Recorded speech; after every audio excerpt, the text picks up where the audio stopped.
여러분이 만일 하나님이시라면 이 시대를, 오늘 이 시대를 어떻게 평가하시겠습니까? 태초에 창조하신 그대로 이 세상이 유지되고 있는가? 그렇지 않으면 창조하셨던 그 세계와는 정반대로 가고 있는가? 한국에서 부모들이 자식을 키우면서 늘 안타까운 심정으로 하시는 말씀 중에 하나가 너 언제 철들겠니? 라는 얘기를 합니다. 제 이름이 철이니까 저희 그 모친도 그랬습니다. 야, 철아, 언제 철들래? 그 이름을 가지고 그렇게 아주 재밌게 하셨습니다.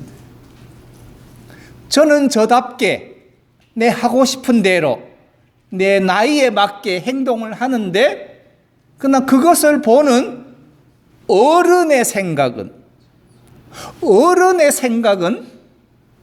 아직 철들지 않음이라고 생각하는 겁니다.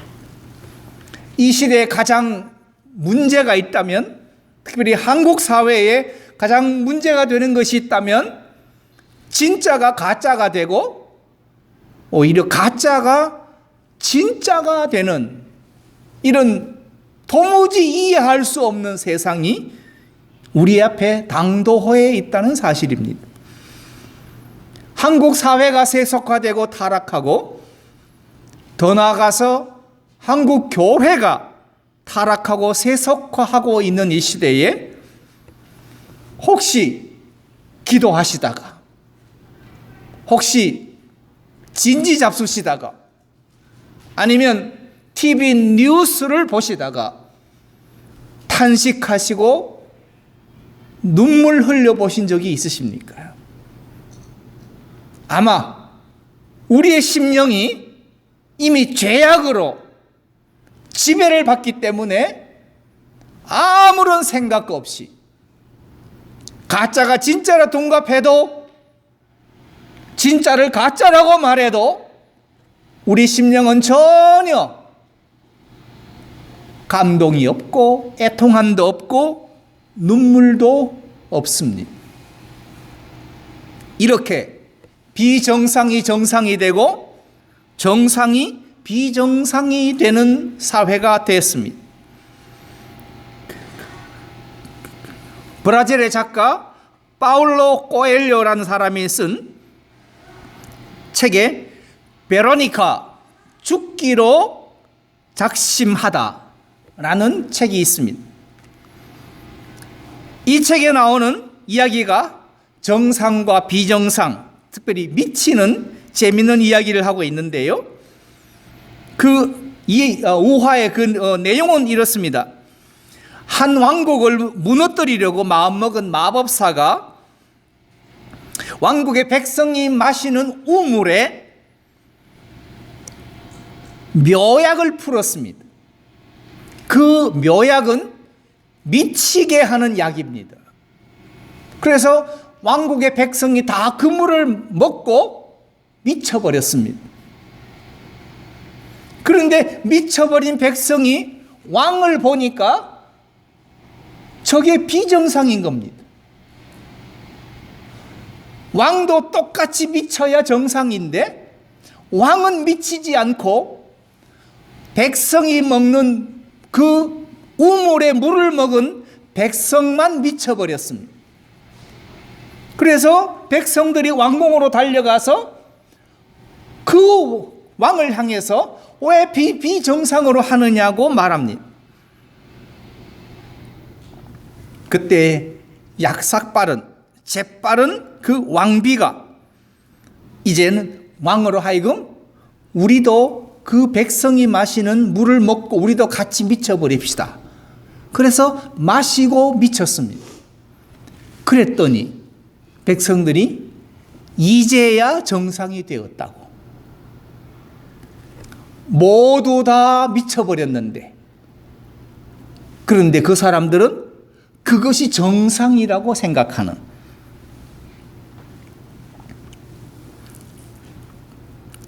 그래서 작가는 이 시대에 과연 정상인 사람이 어디 있는가? 모두가 비정상인 이 사회가 정상인가? 아니면 이 사회가 무언가 잘못되어 있는 비정상인가를 말하면서 주객전도 현상을 우리에게 말합니다. 그렇다면 교회는 어떻습니까? 그리스도의 몸인 교회입니다. 교회 주인은 하나님이라고 합니다. 그런데 사람이 주인 노릇하면서 그것이 맞다고 얘기합니다. 그것이 정상이라고 합니다. 그렇게 배운 일반 기독교인들은 맞아, 그렇게 하는 거야 라고 거기에 따라가서 같이 미쳐버린 것과 같습니다. 예수님의 피로 값주고 사신 바 되었는데 핏값은 아무도 모릅니다. 그 어느 누구도 핏값의 대가를 생각하지 않습니다. 교회가 복음을 선포하고 그리고 복음에 합당하게 세상에서 빛이 되고 소금이 되어야 하는데, 과연 우리 교회들은 빛이 되었는가? 아니면 소금이 된 적이 있는가를 물어보아야 합니다. 하나님은 이 순간도 탄식하며 눈물로 우리를 위해 간구하고 계시는데, 우리는 내 답답함, 내 속상함, 내 병들고 아픔, 내 돈 없음만 해결해 달라고 울부짖고 있다면 과연 이것이 정상이라고 말할 수 있겠는가 합니다. 어느 날 차를 운전하고 가는데 어떤 사람들의 이야기가 생각이 났습니다. 나는 40년 운전 무사고라고 자랑을 하고 다니는 사람을 봤습니다. 어떤 이는 나는 60년 나는 무사고였다고 자랑을 합니다. 즉 자기의 운전 실력을 자랑하는 겁니다. 근데 그 이야기를 듣는 순간 제 머리를 스치는 하나의 생각은, 내가 운전을 잘해서이기도 하지만 40년, 60년의 시간을 나를 무사고로 만들기 위해서 내 앞에 가는 차, 내 뒤에 오는 차, 내 옆을 지나가는 차들이 얼마나 많이 양보해 주었겠는가를 생각하게 된 겁니다. 내 옆을 지나가며 내 뒤에서 오며 내 앞에서 달려가며 그들이 양보하고 도와주지 않았다면 나는 40년 무사고 할 수 있겠는가? 60년의 무사고를 말할 수 있겠는가? 입니다. 한국 사회의 문제는 요즘 젊은 아이들이 맛집을 찾아다니고 음식을 먹으며 식감을 얘기합니다. 어린 것들이 식감을 논하고 있습니다. 농사 짓고 물고기 잡느라 수고한 농부와 어부의 수고는 아무도 모릅니다. 내 입이 즐거우면 그만이고 내가 맛있는 거 먹으면 최고라는 You only live once, 욜로족 같은 이 시대에 과연 하나님은 눈물을 흘리실까? 하나님의 사역을 감당하는 동력자는 어떤 자질을 가져야 하는가? 오늘 본문에서는 바나바라는 사람을 통해서 참으로 훌륭한 동력자의 자질들을 설명해 주고 있습니다. 먼저 바나바는 하나님의 은혜를 보며 그는 기뻐한 사람입니다. 기뻐한 사람. 그러니까 기뻐할 줄은 압니다. 그런데 좋은 일이 생길 때 기뻐할 줄 아는 것은 그건 이방인들도 합니다.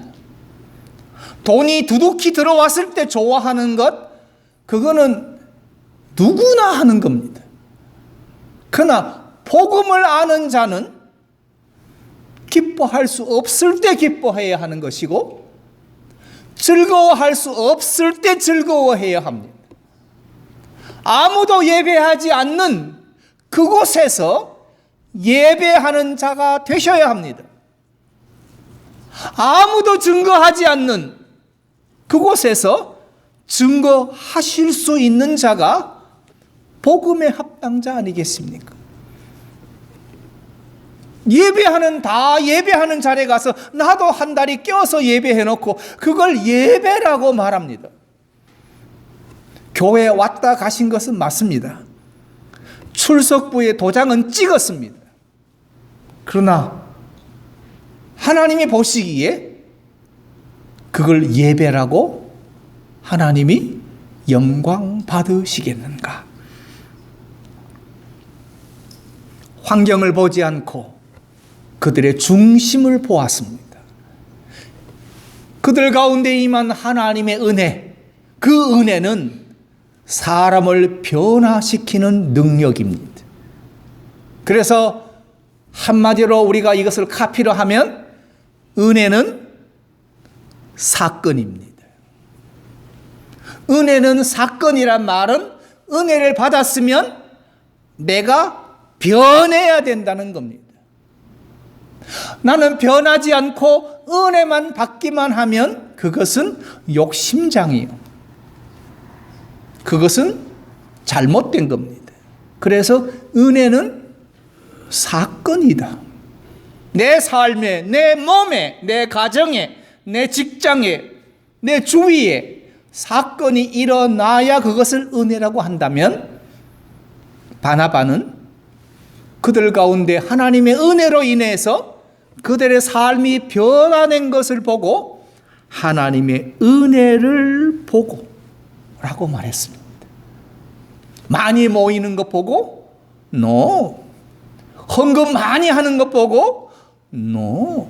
찬양 잘하는 것 보고? No. 아닙니다. 구제 많이 하는 것? No. 사람의 중심에 악한 생각이 변하여 하나님의 거룩함으로 채워져 심령이 변하고 삶이 변화되는 것을 보고, 즉 성령의 역사하심을 보고 하나님의 은혜를 보았다고 한다면, 오늘 우리 삶에, 내 삶에 어떠한 하나님의 은혜의 역사를 여러분 보십니까? 사람을 보지 말고 하나님을 보는 눈이 있길 바랍니다. 그래서 하나님의 관점으로 눈을 가진 사람이 되셔야 합니다. 지금의 내 삶에서 하나님의 관점으로 나를 본다면 제 심정은 이렇습니다. 통곡할 깊은 회개의 경험이 없다면 그만큼 자기 성찰의 능력이 없다는 것이다. 받은 은혜가 작다는 것을 뜻할 수 있다. 이는 말로 다 할 수 없는 마음으로 간구하여 주시는 성령의 체험도 없을 수 있다. 통곡할 깊은 회개의 경험이 없다면, 성경을 읽으시다가 회개할 심령이 북받쳐 올라서 성경책을 잠시 덮어두고 주여 회개하오니 이 악하고 추한 심령을 용서하옵소서, 눈물로 기도해 본 적 언제이십니까? 어쩌면 까마득한 옛날 옛적, 처음 예수를 영접했을 때 그때였는지도 모릅니다. 그만큼 우리는 세속의 때에 찌들어 사는 것이 바빠서 여기까지 달려온 것이 아닙니까? 또한 바나바는 그들에게 주께만 붙어 있으라, 주님께 꼭 매달려 있으라, 붙어 있으라 권면합니다. 그리고 굳은 마음을 가져라. 이 말은 환난을 각오하라. 고난을 각오하라입니다. 아무리 어려워도 주님께 강하고 견고하게 붙어 있는 사람만이 환난과 고난을 뛰어넘어가는 것입니다. 우리는 고난을 맞닥뜨리면 주저앉아서 하나님께 이 고난 좀 해결해 달라고만 기도합니다. 한국 교회가 그렇게 가르쳤습니다. 사람들은 고난의 앞에 주저앉아서 울고불고 울부짖으며 고난 좀 치워달라고, 해결해달라고, 나 지나가게 해달라고 말합니다. 근데 고난을 당당하게 받아들이고 두려워하지 않고 환난과 고난을 각오하라고 가르치는 사람은 별로 없습니다. 주께 강하게 붙어 있어라. 이것이 바나바가 권면해 주고 싶은 말이었습니다. 그렇다면 그 바나바의 사역 중에서 자질을 보면 성경은 이렇게 말합니다. 착한 사람이다. 착한 사람이다. 여기서 착하다는 것에 우리 한국 사람이 생각하는 착하다는 것은 그저 무조건 어른 말에 고분고분한 걸 착하다고 합니다. 그러나 그건 아닙니다. 말씀에 합당하고 바르게 살아가는 것을 착하다고 하는 거지, 세상 물질 변화, 세상 모르고 그냥 법 잘 지키고 죄 안 짓고 사는 것만을 말하는 것이 아닙니다. 그래서 여러분, 착하다는 말이 여러분 귀에는 욕으로 들려야 합니다. 욕으로 들려야 됩니다. 왜요? 그냥 고분고분하고 말 잘 듣고 밥 잘 먹고 학교 잘 다니고 공부 잘하고 부모 시키는 것만 하고 있다는 이게 어느 순간 내게는 욕으로 들려야 됩니다. 아니, 내 안에 성령께서 말씀하시는 대로 나는 왜 살지 못하는가? 왜 고분고분하게 육신의 말만 따라가는가? 나 이제 성령 쫓아갈래 라고 튀쳐나오셔야 하는데 여전히 착하다는 칭찬에 그만 흡족해서 나 원래 착한 사람이야, 거기 만족하고 그냥 살더라는 겁니다. 어느 정도 착한가? 그는 사울을 찾으러 다소까지 찾아가서 그리고 만나서 안디옥으로 다시 데리고 와서 1년간 모여서 무리를 가르치면서 사울이 바울로 변화된 후에 함께 동역하고 사역할 수 있도록 자리를 깔아주고 양보하고 그리고 인도해 준 사람이었습니다. 그리고 사도행전 4장에서 밭을 팔아서 형제들에게 나눈 사람도 바로 바나바라는 사람입니다. 마케팅 전략에 이런 전략이 있습니다. 친절한 직원, 친절한 사원 서비스를 만들어내라. 즉 거의 70%의 사람들은 그 고객에 대한 무관심과 배려 없음에 그저 거래처를 끊어버립니다. 물건이 좋아서, 사람이 좋아서, 위치가 좋아서는 거의 30%도 제대로 안 되는 70% 가까이가 무관심과 친절 없음에 대해서 사람들이 돌아선다고 한다면 10명이 종업원이 친절해도 한 명만 잘못하면 그 집은 잘 못하는 집이라고 그렇게 소문나 버립니다. 여러분이 40년 전에 이민 오셨을 때 이 지역에 먼저 살던 백인들이 조그만 한국이란 나라에서 온 이민자인 여러분들을 이 지역에 정착하고 살도록 얼마나 많은 것을 양보해 줬겠습니까? LA도 원래는 백인들이 살다가 점점점 이제 이민자들에게 밀려서 지금 저 산 밑에 라크라센타나 라카나다라는 곳에 거기 가서 삽니다. 왜? 자기들이 살던 터전을 다 이민자들에게 다 내어준 겁니다. 그리고는 그들은 멀리 떠나 있습니다. 이 지역도 마찬가지 아니겠습니까? 소수의 이민자들이 와서 살 수 있도록 백인들이 양보하고 배려해 준 것에 대해서 여러분은 얼마나 고마워해 보셨습니까? 그렇다면 하나님께서 교회를 향하여 이 세상을 향하여 눈물 흘리시고 계신다면 우리 그리스도인들 성도는 세상에서 어떻게 살아야 하는가? 첫 번째로 평판이 좋으셔야 합니다. 바나바처럼 평판이 좋은 사람이 되셔야 합니다. 서울의 모 교회에서 장로 권사 투표를 앞두고 그리고 당사자들의 자녀를 비밀리에 만났습니다. 투표할 사람들의 자녀를 비밀리에 만났습니다. 그 만나서 질문합니다. 내 아버지가 장로, 내 어머니가 권사로 임직하려고 하는데 당신이 자녀로서 존경하고 동의하느냐? 그랬더니 대부분의 자녀들이 부모의 임직에 반대하며 내가 아는 우리 부모는 아닙니다. 내가 아는 내 부모는 아닙니다. 이게 진실입니다.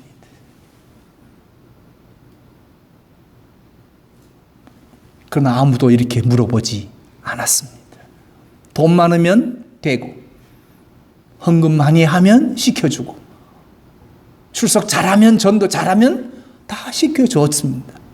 그러나 그들의 자녀가 내가 아는 내 부모는 아닙니다 라는 답이 나온다는 사실을 아무도 모릅니다. 그런데 이 교회는 용기 내어 물어보았습니다. 그리고 아니라는 답을 듣고 임직자 투표를 취소해버렸습니다. 왜? 자녀들이 아니라고 하는데 어떻게 교회가 임직을 하려고 하겠습니까? 일본의 작가 가와키타 요시노리는 아들은 아버지의 뒷모습을 보며 배운다. 여기 아들에는 물론 딸도 포함되는 자녀겠지만 자녀는 출세하고 성공한 그 아버지의 앞모습이 아니라 더럽고 추악한 아버지의 뒷모습을 보고 배웁니다. 그래서 나는 안 그래야지 하면서 따라가는 게 자녀입니다. 왜냐하면 보고 배운 게 그겁니다. 그래서 자녀는 아버지의 뒷모습을 보고 배웁니다. 세상에 나가서 복음을 전하는 여러분의 앞모습을 보는 게 아니라 더럽고 추악한 나의 뒷모습을 세상의 사람들은 보면서 우리가 전하는 예수를 과연 받아들이겠는가? 나의 뒷모습은 추악한데. 그러므로 바나바처럼 평판이 좋아야 합니다.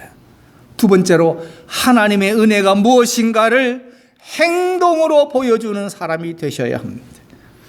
사람들은 하나님의 은혜를 받기를 원합니다. 그러나 은혜 받은 자가 행동으로 보여주면 사람들이 그렇게 하는 거구나 배워서 믿음의 사람으로 변화되어 하나님의 은혜를 진실로 구하게 됩니다.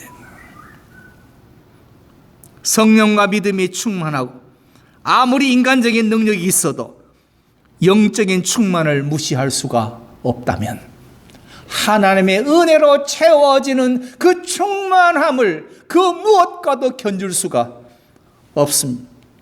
자신이 살아오고 이루어온 모든 것들이 실패와 고난까지도 내가 아니라 주께서 주신 것임을 깨닫는 순간에 이르러서야 비로소 자신에게 주어진 소명이 무엇이었는가가 최종 확증됩니다.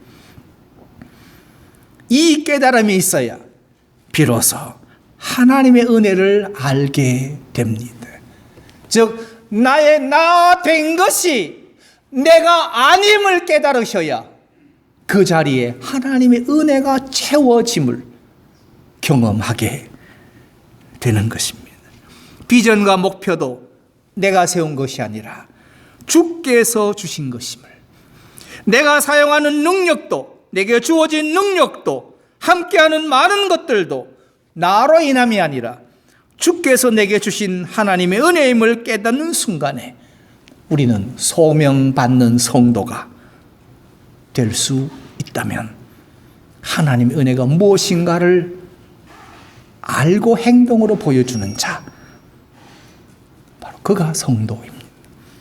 세 번째로, 주님의 긍휼을 예수님이 나타내셨으니 이제 주님의 긍휼을 입은 성도가 되셔야 합니다. 헤세드란 말은 긍휼, 자비, 인애, 사랑 이런 뜻이 있습니다. 그런데 놀랍게도 이 헤세드, 긍휼, 자비, 인애는 사람의 성품이 아니요 하나님의 성품입니다. 사람이 따라 할 수 없는 성품입니다. 오직 하나님만이 하실 수 있는 성품이 인애, 긍휼, 자비입니다. 시편 62편 12절에 주여 인자함도 주께 속하여 사오니 주께서 각 사람이 행한 대로 갚으심이니이다. 인자도 주께 속했다고 말합니다. 주님의 긍휼이 가장 잘 나타날 때가 언제이겠습니까? 언제 주님의 긍휼이 잘 나타났겠습니까? 그것은 십자가였습니다. 십자가 이전에 하늘 보좌 버리시고 자기를 비워 이 땅에 육신으로 오심으로부터 시작해서 하나님의 긍휼하심이 나타나서 십자가에서 가장 그 긍휼하심이 나타났습니다. 주님은 자기 백성의 죄를 다 사하시고 온전히 구원하시기 위하여 독생자 예수 그리스도를 우리에게 우리와 같게 하시고 사람의 몸을 입고 우리 가운데 오셨습니다. 이 얼마나 놀라운 일입니까? 긍휼이 하나님만이 하실 수 있는 성품임을 우리에게 극명하게 보여주는 사건입니다. 예수님의 십자가의 죽음은 하나님의 진노와 긍휼이 동시에 이루어진 사건이었습니다. 그렇기 때문에 성전을 가로막고 있던 휘장이 위로부터 아래로 찢어져서 갈라져야만 했습니다. 그래서 긍휼이 통하는 세상, 긍휼로 역사하신 하나님의 살아계심이 성전 안에 충만하게 나타나지도록 휘장은 찢어져야만 했습니다. 그런데 긍휼하심의 은혜를 입은 성도들이 보이지 않는다면 하나님의 눈물과 탄식이 있습니다. 마태복음 5장 7절에 긍휼히 여기는 자 긍휼히 여겨라 라고 말씀합니다. 이 말은 주님의 긍휼을 나타내라는 뜻입니다. 그렇다면 그 말을 다른 말로 말하면 너도 긍휼하심의 은혜를 풍성히 입어라 라는 말과 같습니다. 성도는 그러므로 하나님의 긍휼을 받아서 드러내시는 자가 성도입니다. 또한 그러려면 나부터 받아야 됩니다. 나부터 주님의 긍휼하심의 은혜를 나부터 받으셔야 합니다. 그래서 날마다의 기도가 복이 없으면이 아니라 나는 주님의 긍휼하심이 없으면 나는 한순간도 살 수 없습니다. 을 부르짖으셔야 합니다. 주님의 긍휼이 없다면 나는 숨 쉴 수도 없습니다. 그러므로 성도는 하나님의 긍휼하심을 나타내는 사람이 하나님으로부터 긍휼히 여기심을 받습니다. 거기에서 항상 하나님의 이름이, 하나님의 영광이 비로소 드러나게 됩니다. 고린도전서 13장 사랑장 3절에서 내가 내게 있는 모든 것으로 구제하고 또 내 몸을 불살에게 내어줄지라도 사랑이 없다면, 인자와 자비와 긍휼이 없다면 내게 아무 유익이 없느니라. 아무 유익이 없는, 아무것도 아니라고 성경은 말합니다.